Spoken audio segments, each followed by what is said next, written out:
Puluhan peserta dari berbagai kalangan profesi dan pelajar sekolah menengah atas mengikuti Lomba Inovasi Teknologi Tepat Guna atau TTG tingkat Kota Banjarbaru tahun 2024. Lomba Inovasi Teknologi Tepat Guna kali ini digelar oleh Dinas Pemberdayaan Perempuan dan Perlindungan Anak dan Pemberdayaan Masyarakat Kota Banjarbaru.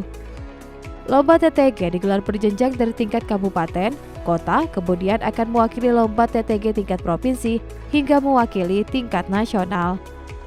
Menurut Asisten 3 Pemerintah Kota Banjarbaru, Rahmah Khairita, giat Lomba Inovasi Teknologi Tepat Guna yang diikuti kalangan umum dan pelajar bertujuan untuk mendorong masyarakat berinovasi menciptakan teknologi tepat guna dengan harapan hasil karyanya untuk dipergunakan dalam keseharian termasuk menghasilkan atau membuka peluang usaha guna menunjang ekonomi keluarga.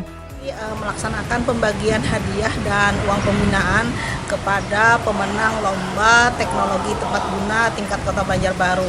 Nah, setelah kegiatan pembagian hadiah tadi dilanjutkan dengan temu para inovator untuk mereka berdiskusi tentang gagasan-gagasan dan inovasi yang mereka lakukan. Iya, ada bermacam-macam.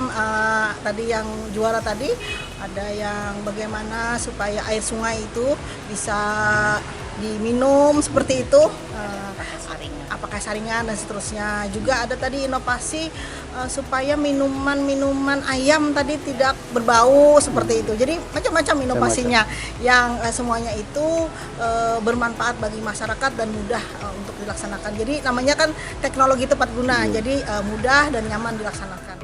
Pak, saya membuat inovasi mengolah alat untuk pengolahan air sungai, Pak, filter.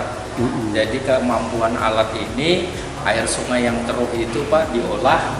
Itu kekeruhan awal kisaran antara 100-120 MTU, itu bisa menjadi 0,2 MTU, Pak.